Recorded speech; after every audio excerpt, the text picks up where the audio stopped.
Welcome back to our channel. We're reading The Wonderful Wizard of Oz.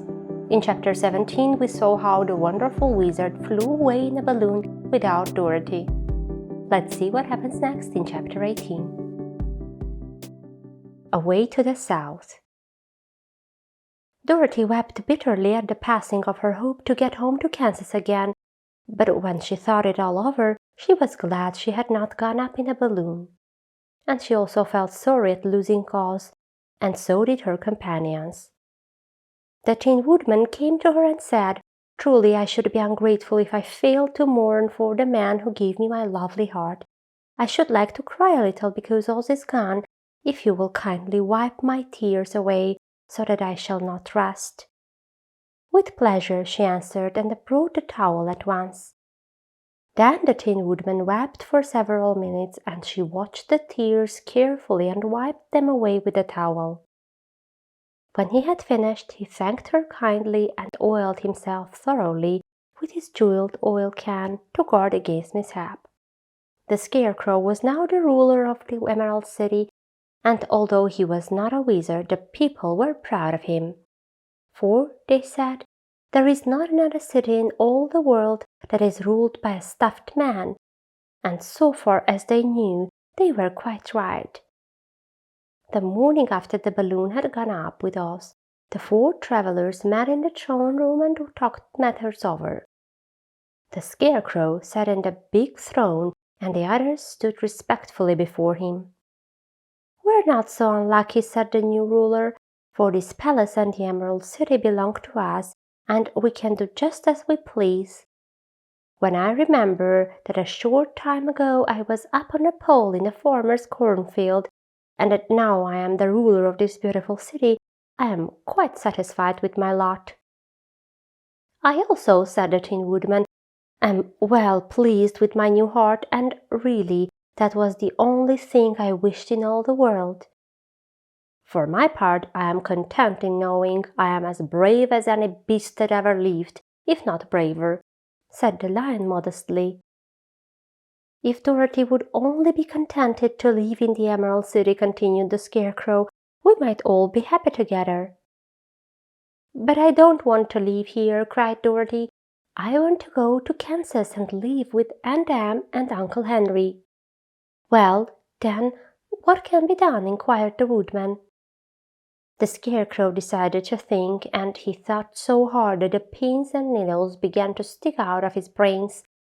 Finally he said, "Why not to call the Wind Monkeys and ask them to carry you over the desert?" "I never thought of that," said Dorothy joyfully. "It's just the thing. I'll go at once for the golden cap." When she brought it into the throne room, she spoke the magic words, and soon the band of Wind Monkeys flew in through the open window and stood beside her. "This is the second time you have called us," said the Monkey King, bowing before the little girl. "What do you wish?" "I want you to fly with me to Kansas," said Dorothy. But the Monkey King shook his head. "That cannot be done," he said. "We belong this country alone, and cannot leave it. There has never been a Wind Monkey in Kansas yet, and I suppose they never will be, for they don't belong there. We shall be glad to serve you in any way in our power, but we cannot cross the desert. Goodbye." And with another bow, the Monkey King spread his wings and flew away through the window, followed by all his band. Dorothy was ready to cry with disappointment. "I have wasted the charm of the golden cap to no purpose," she said, "for the Wind Monkeys cannot help me." "It is certainly too bad," said the tender-hearted Woodman. The Scarecrow was thinking again, and his head bulged out so horribly that Dorothy feared it would burst. "Let us call in the soldier with the green whiskers," he said, "and ask his advice." So the soldier was summoned and entered the throne room timidly, for while Oz was alive, he never was allowed to come farther than the door. "This little girl," said the Scarecrow to the soldier, "wishes to cross the desert. How can she do so?" "I cannot tell," answered the soldier, "for nobody has ever crossed the desert unless it is Oz himself." Is there no one who can help me? Asked Dorothy earnestly. Glinda might, he suggested. Who is Glinda? Inquired the Scarecrow. The Witch of the South. She is the most powerful of all the witches and rules over the Quadlings. Besides, her castle stands on the edge of the desert, so she may know a way to cross it. Glinda is a good witch, isn't she? Asked the child. The Quadlings think she is good, said the soldier, and she is kind to everyone. I have heard that Glinda is a beautiful woman who knows how to keep young in spite of the many years she has lived. How can I get to her castle? Asked Dorothy. The road is straight to the south, he answered, but it is said to be full of dangers to travelers. There are wild beasts in the woods and a race of queer men who do not like strangers to cross their country. For this reason, none of the Quadlings ever come to the Emerald City.